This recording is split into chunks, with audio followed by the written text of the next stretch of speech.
আসসালামু আলাইকুম। ২০২৫ শিক্ষাবর্ষের দাখিল অষ্টম শ্রেণীর অর্ধবার্ষিক এবং বার্ষিক পরীক্ষার প্রশ্নের ধরন এবং নম্বর বন্টন প্রকাশ করেছে। বিষয় হচ্ছে শারীরিক শিক্ষা ও স্বাস্থ্য, কর্মজীবনমুখী শিক্ষা, কৃষি শিক্ষা বা গাছবিজ্ঞান, উর্দু, পারসি যেকোনো একটি বিষয় তোমাকে নিতে হবে।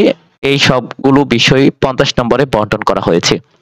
তোমরা এখানে দেখো দাখিল স্তরের ষষ্ঠ থেকে অষ্টম শ্রেণীর বিষয়ভিত্তিক প্রশ্নের ধরন ও নম্বর বিভাজন সংশোধিত অর্থাৎ নতুন করে সংশোধন করে এটি প্রকাশ করেছে ২০২৫ শিক্ষাবর্ষের শিক্ষার্থীদের জন্য।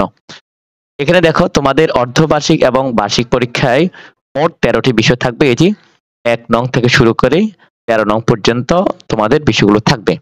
তবে ১৩ নম্বরে দেখো শারীরিক শিক্ষা ও স্বাস্থ্য, কর্মজীবনমুখী শিক্ষা, কৃষি শিক্ষা এখানে যেকোনো একটি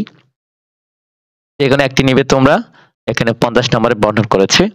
এখানে কিন্তু মূল্যায়ন হবে। এই যে সামনে দেখো এখানে ধারাবাহিক মূল্যায়ন রয়েছে এটি।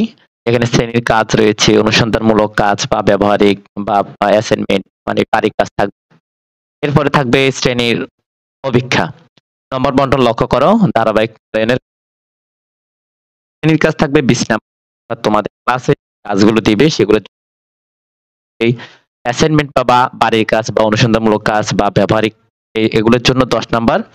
আর শ্রেণীর অপেক্ষা বলতে ক্লাসের ভিতরে যে পরীক্ষাগুলো নেওয়া হবে ক্লাস টেস্ট এই পরীক্ষাগুলোর জন্য ২০ নাম্বার। মোট ৫০ নাম্বারে তোমাদের অর্ধবার্ষিক এবং বার্ষিক পরীক্ষায় মূল্যায়ন নেওয়া হবে এটি। এখানে দেখো ২০২৫ শিক্ষাবর্ষের জন্য।